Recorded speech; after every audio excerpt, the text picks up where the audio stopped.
one of the most influential and respected figures in women's basketball history. Cheryl Miller's recent statements against the Indiana Fever have sparked a reverberation throughout the WNBA, potentially leading to many outcomes.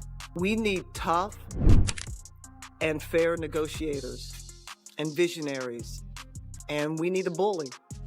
We need a bully behind the table. The USC legend is widely regarded as the greatest women's basketball player in history. Despite retiring, she continues to have a significant impact on the WNBA as a coach and sideline commentator.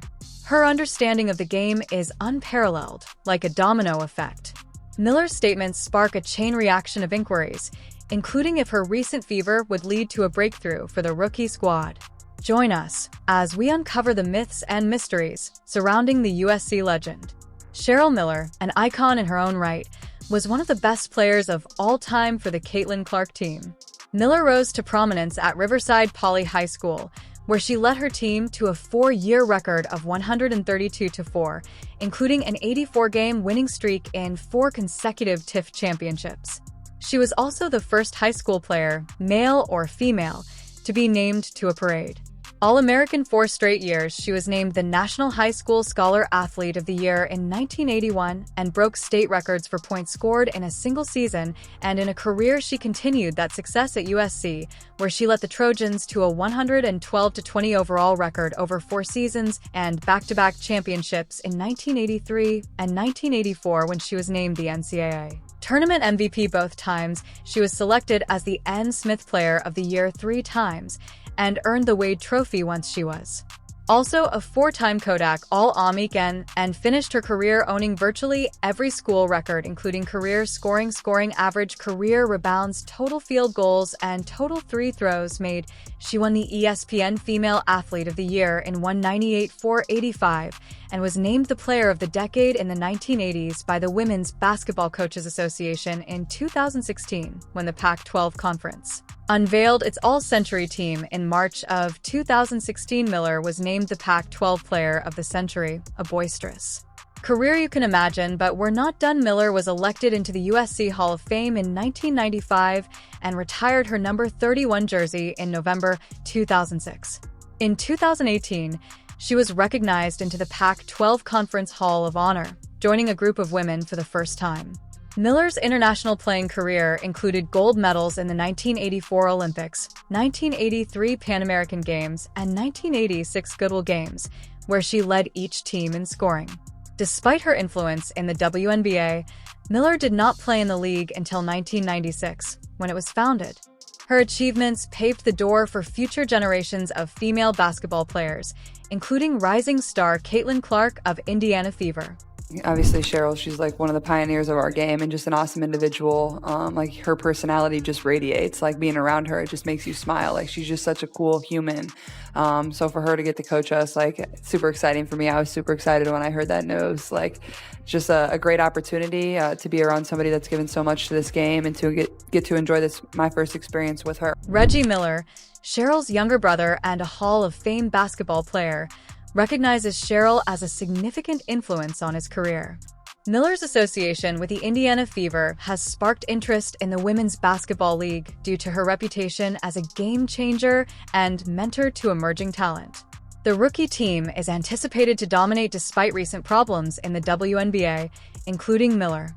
Al Helm's perception of Caitlin Clark, a rising household name, can be used to address bias against her. The two met during the WNBA All-Star Game in July, and the veteran praised Clark's ability to get open and pass the ball. Caitlin's got great handles. The one thing that I don't think people really appreciate about that young lady's game, she can pass it. She went on to discuss the rivalry between Indiana Fever's Caitlin Clark and Chicago Sky Angel. Reese Miller said, Able to step back and watch from afar. I love and appreciate the rivalry. I love what they've done for the women's game from a collegiate level to now, and it's working. And it was only a matter of time. And great narratives, great storylines. But now the bottom line comes down to one thing. It's about basketball, and it's about wins. And both these young ladies and their teams, people don't want to face them down the stretch. because now it's starting to click. It's clicking in Chicago and it's starting to click in Indiana. Maintain a courteous tone, but avoid becoming too comfortable. During a pre-game interview for the WNBA All-Star match, Miller, a trailblazer in women's basketball, criticized the league's new broadcast rights package and advocated for a fourfold increase over the reported $2.2 billion over 11 years. Not great with numbers, low ball. Why do you say that? That's a low ball. In over 11 Not years. enough. Not even close. Now, I'm not trying to inflate it a whole lot, but a 2's nice, an 8 would be better. That's what I'm talking about, because they know. They know. And we certainly have come a long way. And I'm not about gouging, but it's a long time overdue, and we're going to continue to get better. With Cheryl Miller as a titan, the WNBA should expect quick development of women's facilities, increased openness in league leadership, and a focus on maximizing gains. The supporters of the Indiana Fever were excited to see 3 former stars. Miller will coach Caitlin Clark, Aria Boston, and Kelsey Mitchell. Miller ignited the spark with her inspirational words. Indiana has a very, very bright future. It's one thing to be young, and they're learning how to play the game, and they're learning about their mistakes and how to correct them faster. And so they're making those game, in-game and out-of-game adjustments. The only thing I see that's going to happen the older they get is how to stop the run sometimes, and how to change, the momentum during games. But this is not a team people want to play, because not only are they getting better, but they're confident, and they show no. After Christy Sid's recent disappointment, we can expect a familiar face on the sidelines next season. Check out our other videos, including Caitlin Clark being the new WNBA record holder. Don't forget to subscribe, like, and share.